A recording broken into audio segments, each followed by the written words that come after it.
This is Special Chronicles, giving respect and a voice to people with special needs. I shudder thinking how the world can be so cruel. Lend my voice to those who can't. It's time we try, it's time we care, it's time we stand. It starts with a voice. Welcome to the Special Chronicles podcast, presents EnergyForce series, season 7, part 9. My name is Daniel Smrokowski. I'm the founder of Special Chronicles, an EnergyForce ambassador with ComEd, and a Southern Travel Global Ambassador alum with Special Olympics. Our website, specialchronicles.com, to follow Special Chronicles on socials and wherever you get podcasts. This week on Special Chronicles presents EnergyForce series, season 7, part 9. Our topic is the ComEd Smart Grid, and our guests are Chris, the senior business manager, the senior business program manager at ComEd, and Querida, the principal program manager for Smart Grid programs from ComEd, are our guests this week as we talk all about the ComEd Smart Grid, how it benefits you, the customer, and community of the future programs. So please put your virtual hands together as we welcome Querida and Chris on the Special Chronicles podcast. Welcome.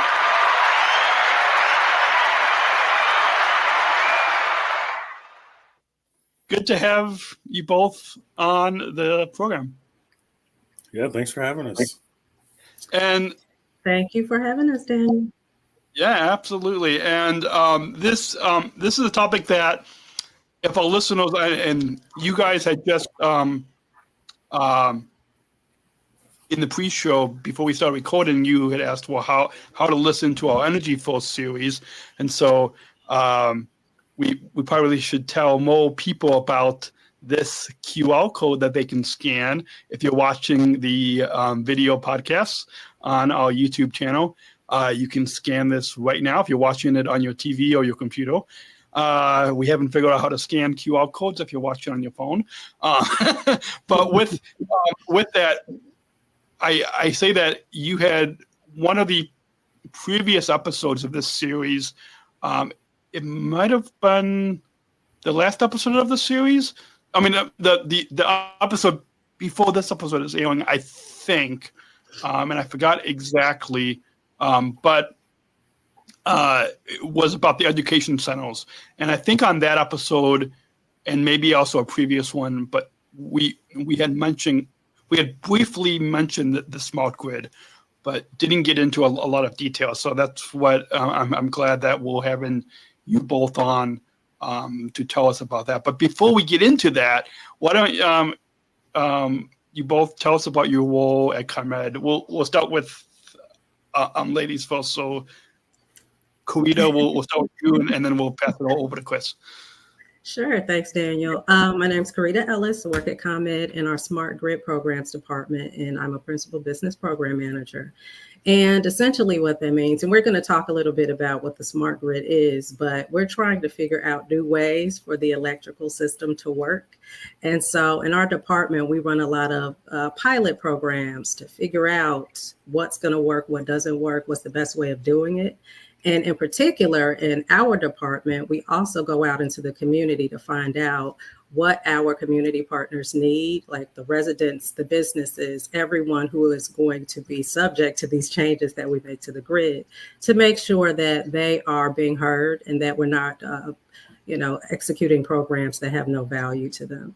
And so for a lot of these pilot programs, a lot of these initiatives, I'm the person who brings people together so that we can figure out the best way to do it. And I'll pass it over to Chris. Yeah, wonderful. Thank you, Querida. And thank you, Daniel, again for the invitation. My job is currently to work within our Community of the Future footprint. So ComEd has designated the city of Rockford as well as the neighborhood of Bronzeville, which is just south of like the McCormick Place and before you get to Hyde Park. and within that footprint. And we work with the community leaders, community stakeholders to promote different ComEd offerings, such as rebates and incentives. We let them know about what's coming up, what we're planning. We also do some demonstration projects where we have kiosks and agricultural pods and different really cool technologies that we place into the community for the benefit of that community. And then we work with those stakeholders to inform them about ComEd things, but then we also learn about their initiatives and goals and bring them to ComEd and connect them with people internally so that they can achieve their goals within the electrification space. And then I also get to run some cool pilot programs too that we'll talk about that are really cool, that are potentially launching very soon. So we'll see some of these pilots finally get to life and start enjoying the benefits of some of the electrification pilots we're working on.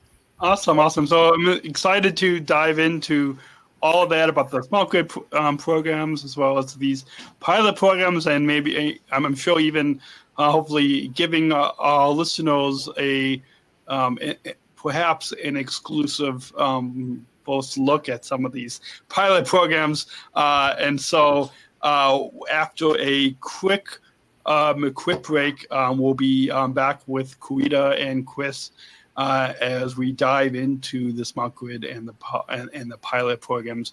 I'm coming up right here on Special Chronicles presents EnergyForce Series Season 7, right here on SpecialChronicles.com. And with that, support for Special Chronicles comes from listeners like you. Please join our supporters with a monthly or one-time donations. We can operate our studio and continue our mission, giving respect and voice to those of us with disabilities. If you want to join Special Chronicles Plus to access our exclusive bonus content and the pre-show of what it was like to get the recording set up today, and we break down that fourth wall of the studio. You can join right now, specialchronicles.com/plus. It's very simple. Just head on over to specialchronicles.com/plus.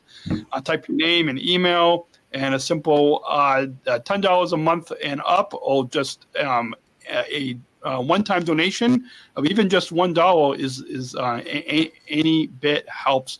Very, very simple. I want to let you and all of our listeners know that this morning it's only been a couple of months that we have this new bonus content available, and I just myself tested it out with a donation to. I know I'm the host and founder of this podcast platform and this program, but I myself just also have donated, and so it definitely works. But if you have any questions, you guys can reach out to us. There's a contact page on SpecialChronicles.com. And with that, hopefully my video is not frozen. But with that, Querida and Chris, as we dive into the ComEd Smart Grid, can you tell us a little bit about what is the ComEd Smart Grid? Awesome, great question. So the smart grid is part of our electrical system where you receive your power, but it has really cool digital technologies that help the system to communicate when there are problems, when there's potential outages. And it also is awesome because it can reroute power from one substation to another so that outages don't occur as long as they may have done in the past. So we have like smart substations, smart switches, and at each home you now have a smart meter. So if you go outside, you'll see a little plastic casing with a smart meter that helps you to understand how much power you're consuming. It lets ComEd directly communicate and understand what's happening with the power at your house and how the delivery is going. And if you download the ComEd mobile app, you can actually track your usage on a daily basis, Mhm. weekly and monthly, and see how you are consuming power within your home. So all that is possible through the enhancements on our smart grid system. Awesome. I love that. And um, as I'm sure a lot of our listeners know, might be wondering, uh, it's neat that ComEd is getting into the space with the smart grid, but how does it benefit the customer? I know Chris or Querida, if you want to join in, but how does this benefit the customer? Yeah. And Chris spoke to a little bit about to how the smart grid benefits the customer because, we'd like to think that things that are smarter work a little better for us. And so, right now you're getting your electricity. ComEd has pretty reliable electricity. But we know that people are thinking of new types of technology. They want electric vehicles. They want to, have electric vehicle chargers, heat pumps. All of this different technology that we're starting to use means that we're going to need more electricity. And we have pieces of equipment that are a lot more sensitive. And so we can't have the, variations that we may have traditionally seen because it may affect the equipment. And so with the smart grid being able to communicate a little faster, a little better, to see things on a smaller scale, that means that, that keeps your stuff safe. It means that we don't have to build a whole bunch of infrastructure out. It means that we can just use special sensors and special types of technology to say, hey, this customer over here may have some sort of issue. Let's go check it out before they have an outage. Or, oh, we can pinpoint exactly where the outage is instead of having somebody go out and walk around to try to figure it out. And that means that you won't be out as long. And so, all of these enhancements make it so that you get better, more reliable, quicker responses when it comes to any issues that you may encounter. And it makes it so that you can, start using these different new, interesting technologies without having to think that we would not be able to support it. So, it does all of these things. It supports and it also allows you to do new and different things on your end. Awesome. We're going to take a quick break. When we get back, we'll get into the ComEd and dive more into the ComEd beneficial electrification pilots, the pilots, Chris, that you had mentioned at the top of the program. But we'll get into all of that right after a quick sponsor break right here on SpecialChronicles.com. To let you all know that support for Special Chronicles comes from our presenting sponsor on the program is the ComEd EnergyForce Ambassador Program, the country's first energy and solar efficiency education program designed for and taught by people with disabilities like myself. And there's actually 30 of us ambassadors. You can learn more at SpecialChronicles.com/ComEd, SpecialChronicles.com/ComEd. And we also have all of the resources on this series, and we will be adding more resources that Querida and Chris are giving us. We've got all the resources not only are in the show notes for this episode, but also are on SpecialChronicles.com/ComEd. So if you all head on over to SpecialChronicles.com/ComEd, you can find the links to all the resources. So with nice, I think one of our previous guests, Querida and Chris have said that it's like we have a catalog of resources on SpecialChronicles.com/ComEd. So with that, since Chris, you had briefly mentioned at the top of the program about the pilots, can you tell us about because this is just like a lot of the topics on this series. I've been with the EnergyForce program for now. This is my 7th year, but a lot of these topics is new to me, and I know will be beneficial for our listeners too. That we're able to give our listeners because a lot of times when we're out in the community at events, we only have a small amount of time to talk to the customers, but at least this series gives the community a chance to dive a little bit more deeper into some of these topics. And that's the great thing about a podcast is you can listen anytime, anywhere. And so with that, Chris, can you, and then Querida, you can chime in as well, but Chris, can you share with us about the ComEd beneficial electrification pilots? What are these pilots all about? Yeah, sure can. But I'm actually going to defer to the expert because Querida is leading this project for the entire company. So she's the expert on all of the pilots. I'm an expert on a few of the pilots. So I'll defer to her to lead, and then I'll chime in. So yeah, awesome. Okay, don't let him get away with that, guys. He has lots of subject matter knowledge, but I'll take it. So yeah, I don't know if everyone's aware. CEJA is something that you may hear, and it is an acronym. It stands for the Climate Equitable Jobs Act. It's something that was signed into law by our Governor Pritzker and I always get the year wrong. I think it's 2021. And so as a result of that being signed, and the whole idea behind it was for us to realize, hey, there are these new technologies. Air quality could be better. There are lots of carbon emissions that are not great for the health of our communities. What can we do to bring some of that down and mitigate that? And so as part of that act that was signed into law, there's also something called the Electric Vehicle Act. And as part of that, any utility that services more than 500,000 customers had to come up with their own, what they call beneficial electrification plan that would explain what they would do to support the goals of getting emissions down, getting more electric vehicles on the road, and other beneficial electrification technologies. How can we help customers get those things and support them in their transition efforts? And so as part of our first beneficial electrification plan at ComEd, there are 8 pilots that we needed to run.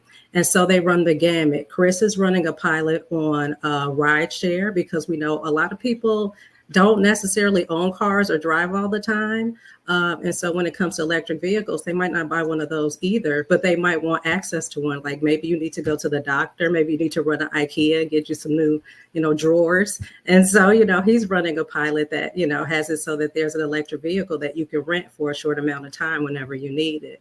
We have other pilots where right now the grid, we deliver power to you, but sometimes with those batteries that you have in your electric vehicles or the big batteries in school buses, you might be able to send power back to the grid and help us out when there's a need for additional power because everyone has their lights on and they're playing video games and doing all this other stuff.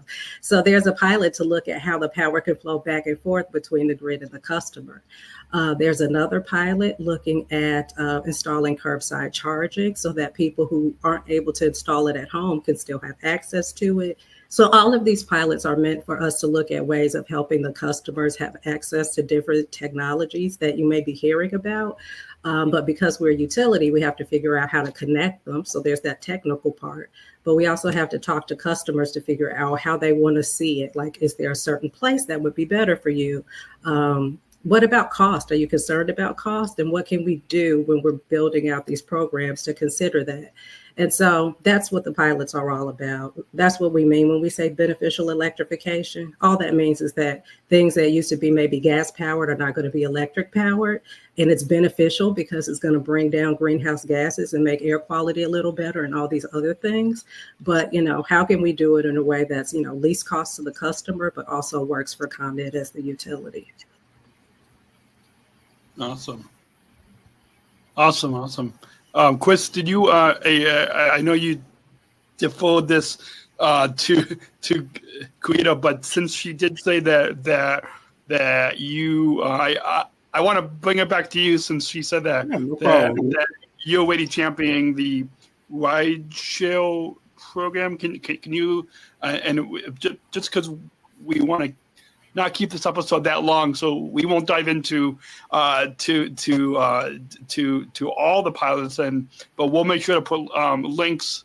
We'll get to those links at in the final segment in just a few moments, folks. But Chris, did you want to elaborate a little bit more on the rideshare program that Querida said that you are champion? Just since she said that you also have a wealth of experience. Of course, of course, and yes, rideshare is very near and dear to me because with this pilot specifically, we are focusing in on an economic justice and R3 communities, which is restore, reinvest, and renew communities.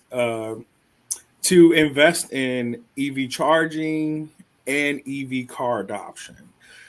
Many times, the EJR3 community may be left out of the conversation on adopting electric vehicles or making incentives available so that the high costs associated with switching from a gas powered car to an electric vehicle is possible for everyone. So we took this challenge to figure out the best way quickly and efficiently to distribute as many electric vehicles as we can within these specific communities.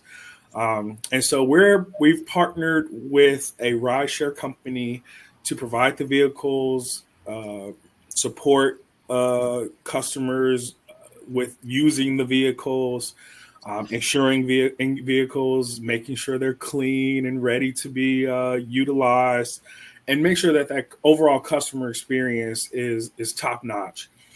And we're also working with different EV charging companies to demonstrate some new technologies on how to install charging quickly, efficiently, and in new ways so that maintenance doesn't become a big problem. Sometimes if an EV charger goes down, it may take a significant amount of time to get the proper pieces, to repair them, to figure out what's wrong.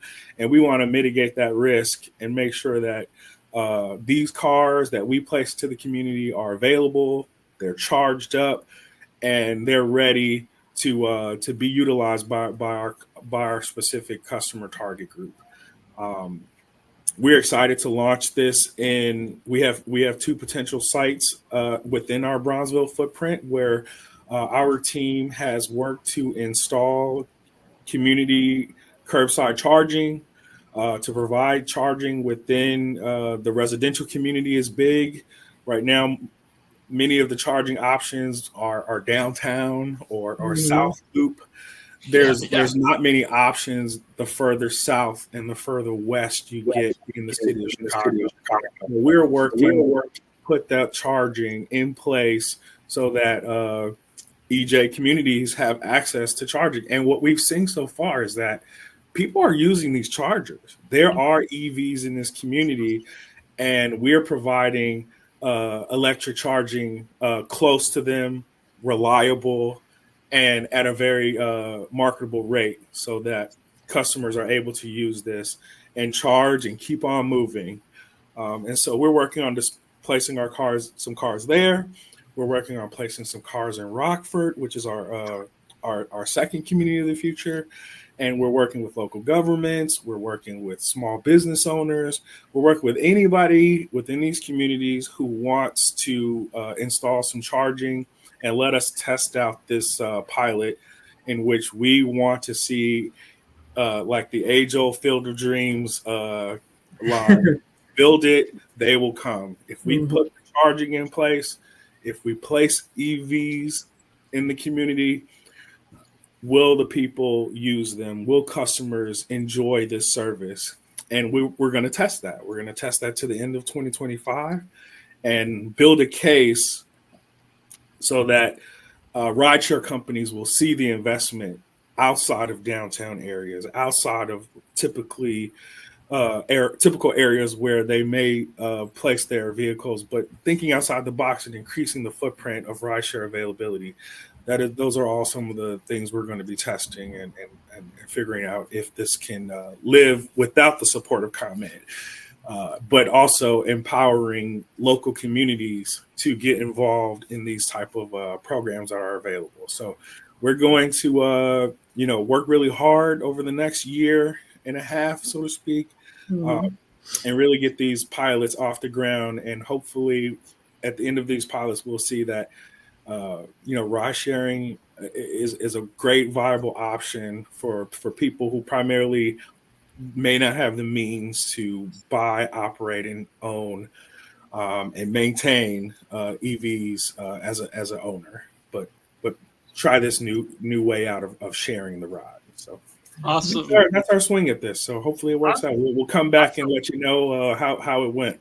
Yeah. Yeah, definitely. So hopefully next year we can for season 8 of the series. Hopefully we can bring you back on to and now that you have, and I've had other guests that have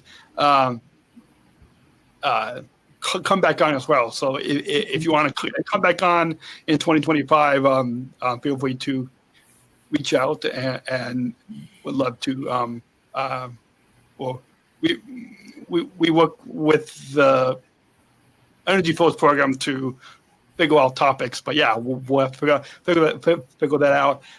As a way to transition to kind of the follow up question dealing with the customer. Chris, what you were saying about the I don't have an electric car, but a family friend of ours does, and I remember a couple years ago we were going to, I believe it was a Bills game. It was either a Bills or Sox game. I forgot one of those, and I remember. We were in their electric car, and there wasn't a lot of, like what you said, Chris. There wasn't a lot of places to charge, and so with that family friend, that ComEd customer, who's a friend of my family's, using that as an example. How can these pilots, whether it's the one that Chris that you shared or the few Querida that you had just talked about, but how can these pilots benefit the customer like my family friend with their electric car? Will going down. I know the football season just started, and you're down to Soldier Field to go catch a Chicago Bears game. How can these pilots, such as the curbside charging and the rideshare, benefit the customer? Yeah, great question. I'll also, not just outside of these pilots, ComEd in general is your biggest advocate for charging installation and understanding how that process works for you as a residential customer. And one thing we do very well is we have teams that support this. You can call. I'll make sure I find that number for you so you can put it up in your notes. But we have incentives available for charging, putting in charging installs in your home, especially if you maybe a low-income customer. We offer some extra incentives to help alleviate some of the burden of installing home charging. We have a marketplace in which you can actually purchase an EV charging unit.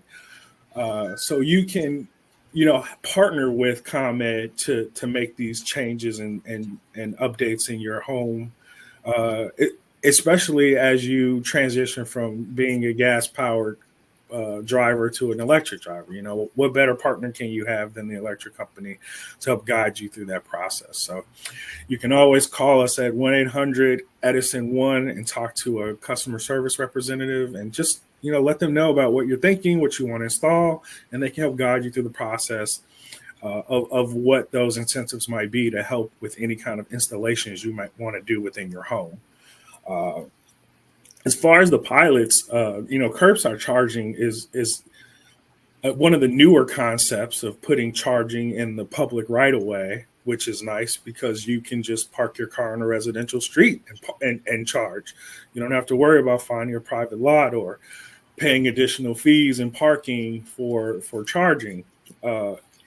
while you were at Soldier Field, our Bronzeville Chargers are just about a 5-minute drive south of where you were off Lakeshore Drive. So, like, we're in your specific example, you can utilize those chargers if you chose to maybe wait out the traffic leaving Soldier Field going back to your home.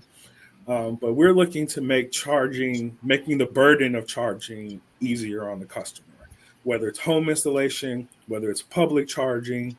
We're just trying to be better liaisons between the customer and the actual change in lifestyle of how you live your life using an electric vehicle. And it can be quite a challenge if you don't maybe have a single family home or you live in a multi-unit building. Where are you going to find charging? And so that's where we're coming in to kind of test to see where we can install and work with business owners, work with municipalities or small local governments to figure out the best place for these charging.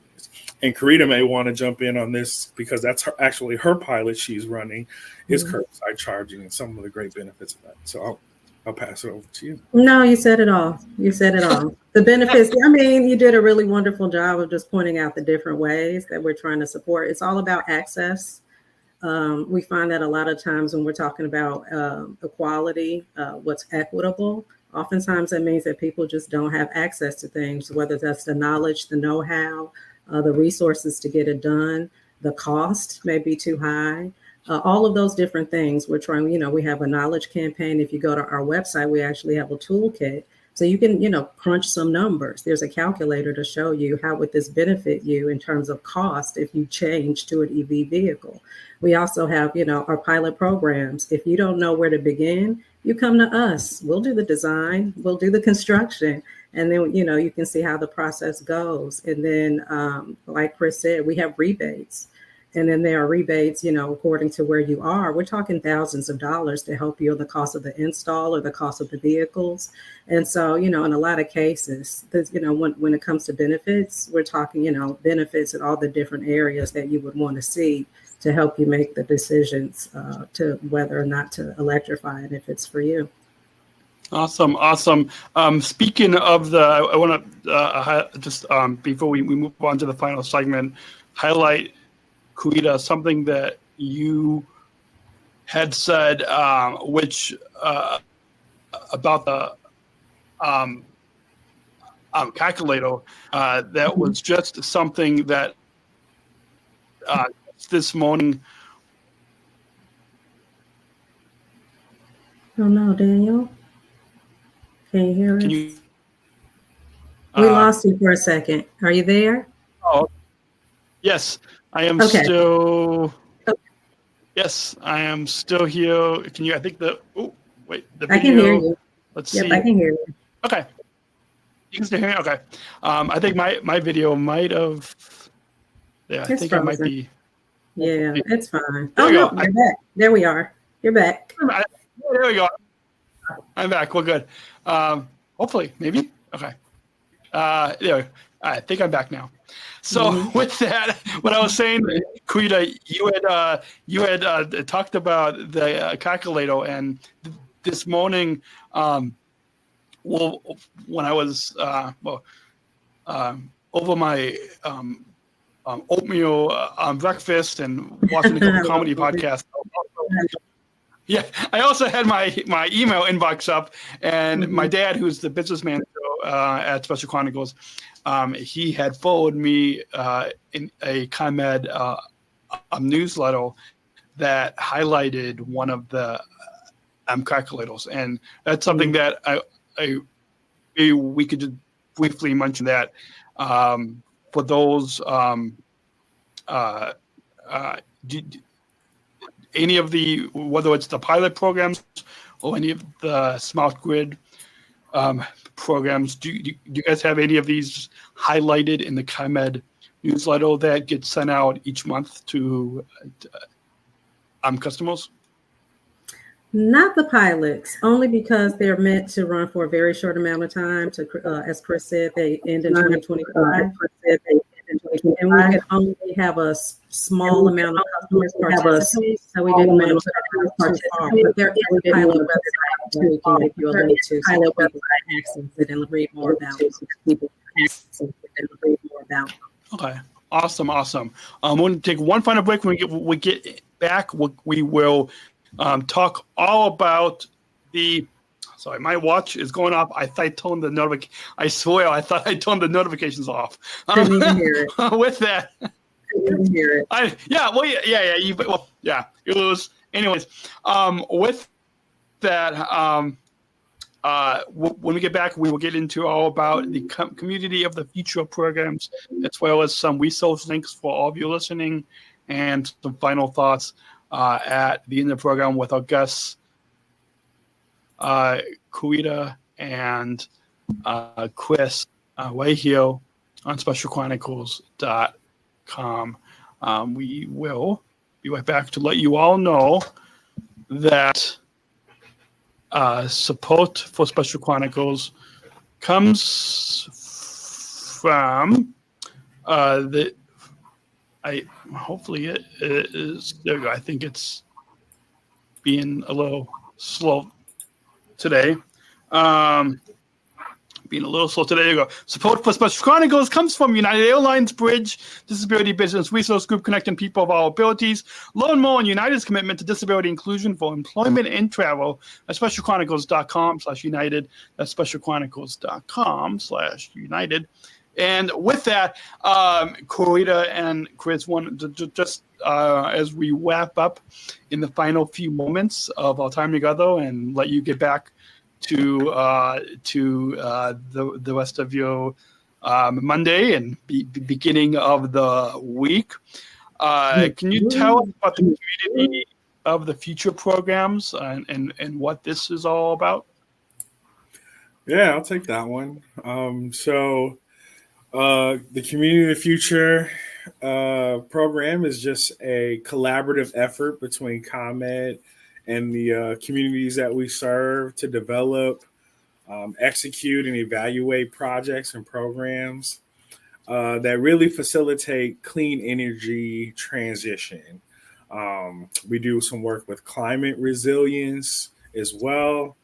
And the work we do prioritizes just energy equity, public health, economic opportunity, and just like creating as great of communication as we can do between ComEd and the communities we're serving. Sometimes the ComEd's doing so much all the time that sometimes we don't always best communicate that work to our communities. So we help to alleviate some of those burdens of reaching a great customer base and community stakeholders to try and spread the word of some of the programs and offerings that ComEd is doing. And our work is strategically placed within Bronzeville and Rockford, the whole city of Rockford, to try and like test out how this communication and collaboration can work. So yeah, that's pretty much our why.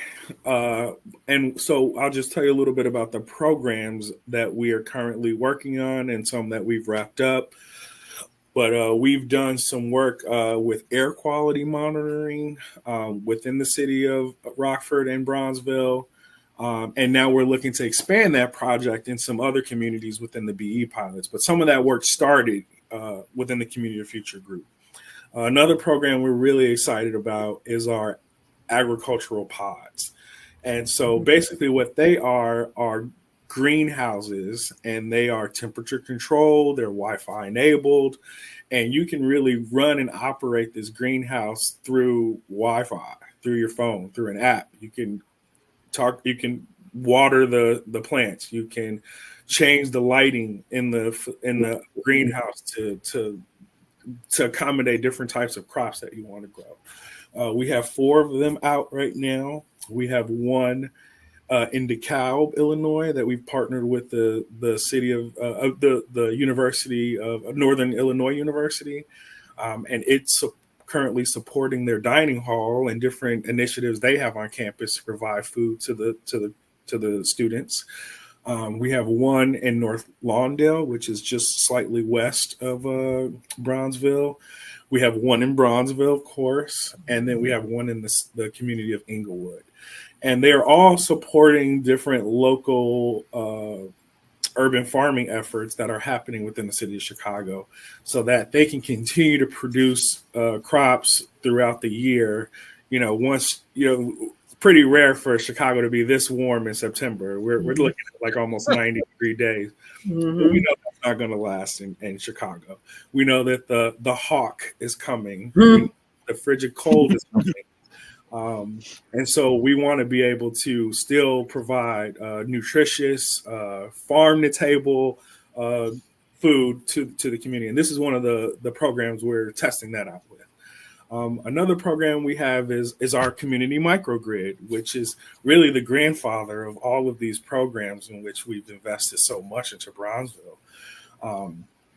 We've built a microgrid that's self-sustaining and that will be able to deliver power to the footprint within Bronzeville, so that if anything ever happened to our main power system, this microgrid would be able to deliver power to those people in Bronzeville. It's working, it's operable, and it's doing well. We're still testing out this new kind of technology. We're one of the leaders in the industry on microgrids, especially in the United States of America. And so that's one of the larger investments that this team has been able to support. We have one of the programs that we're very excited about is our community charging. We called it's our MUD charging project that stands for multi-unit dwelling, so home apartment buildings that have 3 or more units. And we partnered with the Department of Energy to test out community curbside charging. And so that program is going pretty well. We've got 5 chargers out in the community of Bronzeville that are actively used and available to the community. And last, well, I'll give you 2 more programs. The last one out is near and dear to me because it's one of my programs. We've done some next generation HVAC piloting where we've put in some state-of-the-art HVAC systems. So that's your heating and your cooling system in your home. And we partnered with one group in Bronzeville and one group in the city of Rockford to completely upgrade the heating and cooling systems to a VRF system, which stands for Electric Variable Refrigerant Flow System. And we installed this, our first unit at the historic Quinn Chapel here in Chicago in Bronzeville. Very famous building. Martin Luther King met there. It's been a staple in the community for over a century at this point, but it's never had air conditioning. And so we are able to, help pay for and install and work with the construction and development of that project to put in a whole new heating and cooling system so that this 100-year-old church can now actually have events in the summer and actually, be comfortable for the community and the people attending meetings and services at that facility. We've also partnered with the city of Rockford to help with the Boys and Girls Club, one of the local Boys and Girls Clubs in Rockford. They had such a terrible, I guess I shouldn't say terrible, but it was an awful system that had one part of their building at 85 degrees and another part of their building at 30 degrees. And they could not flush in the summertime. The 80 degrees, they had to open the windows and still run the air conditioning to try and get that temperature to be great. They also weren't able to have air conditioning in certain parts of the building. And that building serviced so many kids, especially like coming home from school, needing a place to work and be safe between school being out and parents being available for the afternoon, evening routines. And we've been able to just help them to completely redo their system and provide like just temperature controlled throughout throughout this building. And they also, renovated certain parts of it to just, present this beautiful, updated space for the kids in that area. So we do a lot of cool things where we get to just partner with community groups and provide the resources that ComEd wants to test these pilots. We need to test these pilots. We need to understand how this technology works and how best to implement these things. And so we get to find those unique partners and bring the technology to them as a benefit to helping us to test these things. And the last project I'll talk about is our resilient canopy study. So you were telling me earlier that you did a wonderful podcast on trees and the benefit of shading as a mitigation risk for temperature controlling. And so we took it a step further and actually did some future projections to see what strategic planting of trees might benefit the community, so that, in the case that temperatures rise in the future in 2030 and 2050, we can figure out now how best to plant trees and landscaping to make sure that apartment buildings and small homes, single family homes, can have the proper shading in place to try and mitigate the risks of your cooling bill going through the roof, because you've got to run your air conditioning at a higher rate because temperatures outside are hotter. So if we place some trees around, the community and the properties, we can best, mitigate the risk and hopefully, control the demand of electricity use throughout the upcoming years as temperatures may and probably will continue to rise. So we're just doing some really cool things to try and make sure that not only is the community benefiting today, but that we're putting things in place for the future so that the work we're doing now will still be impactful for years to come. Awesome. This has been very beneficial for our listeners, and I know I've learned a lot. I'm going to also include, in addition to these resources that we're just about to mention, I'm going to in the notes for this episode, I'm going to also put links to if you all want to go back and listen to the Powering Lives Education episode, but then also the Trees for You and Me episode. We'll put links in the notes for this episode, but also Chris and Querida,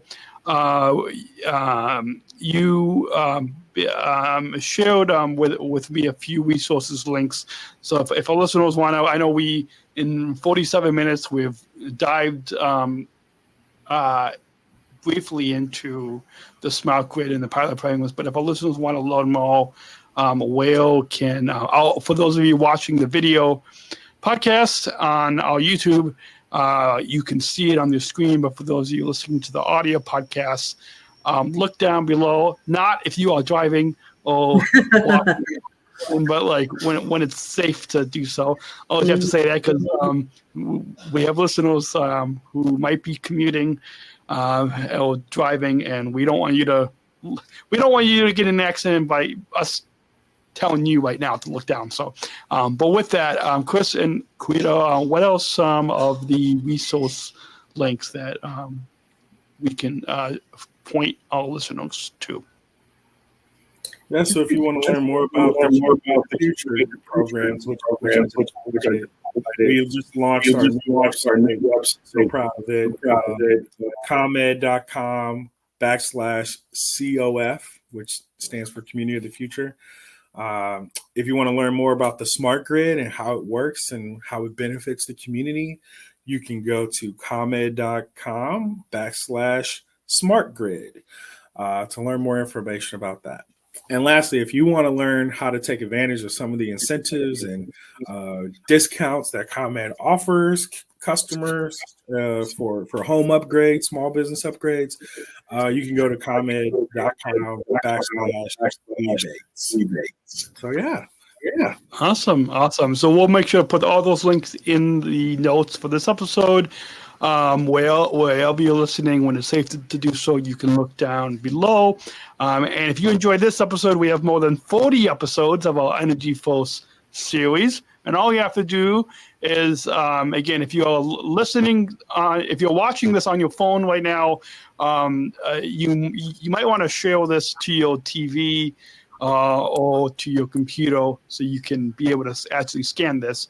But we also put the link on here so you can scan and listen, or you can stream more than 40 of these EnergyForce series episodes at specialchronicles.com/EnergyForce, or follow, like Querida did, follow Special Chronicles wherever you get podcasts. And but probably the easiest that a lot of our probably a lot more of our newer listeners have found is by simply open up the camera on your phone and just scan this QR code, and you can listen to all of our EnergyForce series episodes, including the. I'm sure, Chris, you will be after we jump off, you will probably be going to listening to that Trees for You and Me episode. Fun fact, there are a couple of tree jokes in that episode. So I'll let you a little entertainment in addition to being informative. But I'm sure, I think, Querida, you might have mentioned the Polling Lives Education episode with our guest, Lisa. I think, Chris, you might have mentioned that as well. But yeah, we've got tons of good content for all of you. So I know we will post in 51 minutes, so this will be a little bit less, hopefully less than an hour, so we should wrap it up now. You have any final thoughts on your overall time here today on the Special Chronicles program that you'd like to share with our listeners?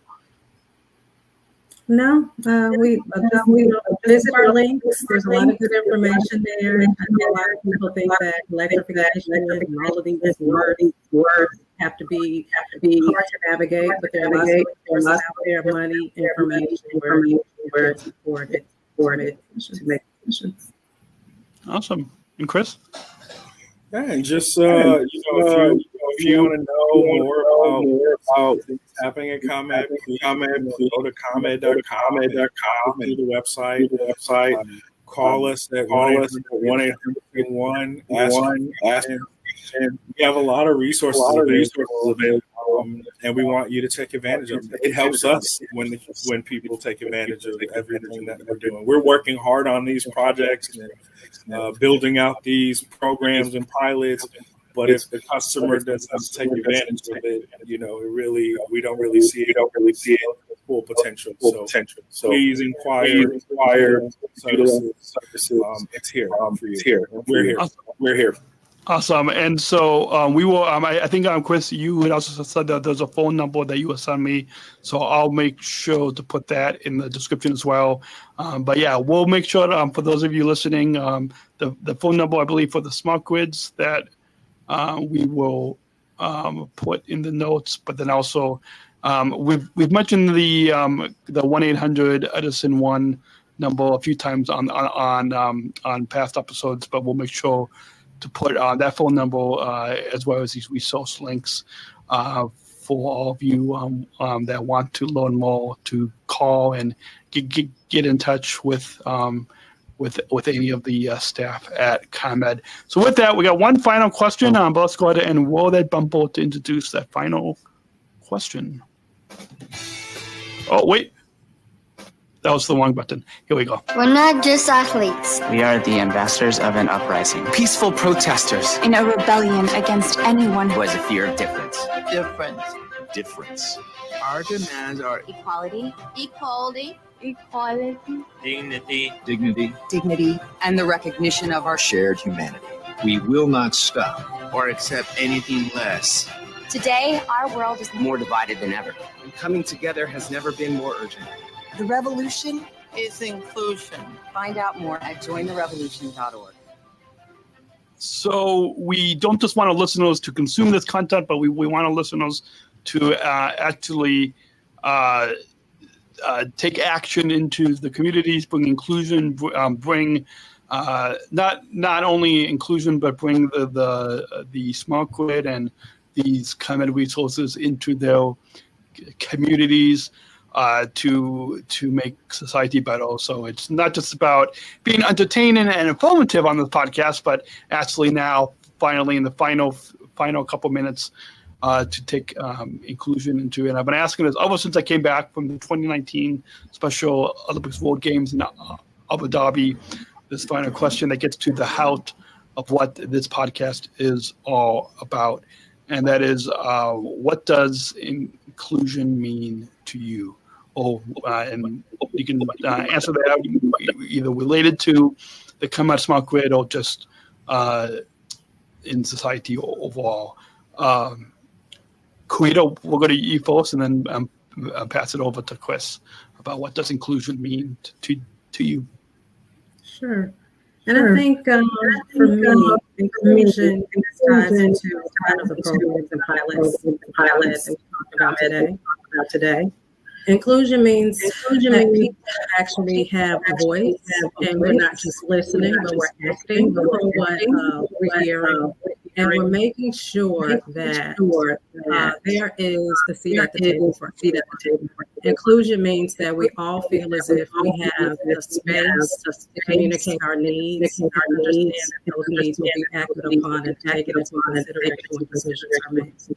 And so, we hear a lot about lip service, people wanting to hear your feedback, but oftentimes you feel as if your feedback is important if no one follows up on it, if there's not a real effort made to make certain decisions, or if there's no being about the things that we are not providing. And so for me, inclusion means that we're making sure that everyone feels as if their voice is being heard, and that they're incorporated into decisions, pilots, programs that are being formulated. Awesome. And I'll say, inclusion to me is having a voice at the table when decisions are being made. One of our big purposes of our community future make sure that the community is included in the decision. We're not sitting saying this is what we're going to do for you. Take it or leave it. We're engaging in conversation. This is a concept we're thinking about. What do you all think? You can support. Would you like to be included in our conversation? Part of the planning. Within what we're able to do, we include our community as a part of our decision. We have an individual on our Brownsville Advisory Council who's very invested in electric vehicles and electric vehicle charging. He's, professionally, he's working in that space to make sure that those initiatives are being worked on by the city of Chicago and by the aldermen and the neighborhood. And he's worked very hard, very long, many years. Why wouldn't we have expertise at the table with us? Those planning decisions. So we just want to make sure everyone's voice is being captured, that we're listening to it, and that we're using that information in our policies. And that's really the inclusivity that we're looking for. We're trying very hard to continue to present and operate within the work we're doing. Awesome. I know Querida had to drop off because we are past time. And so thank you again, Chris and Querida, our guests, talking all about the ComEd Smart Grid program and the Community of the Future and the pilot programs. Thank you again for taking the time for the past hour to share with our listeners. And for those of you listening, specialchronicles.com/plus to access our bonus content and to support this podcast.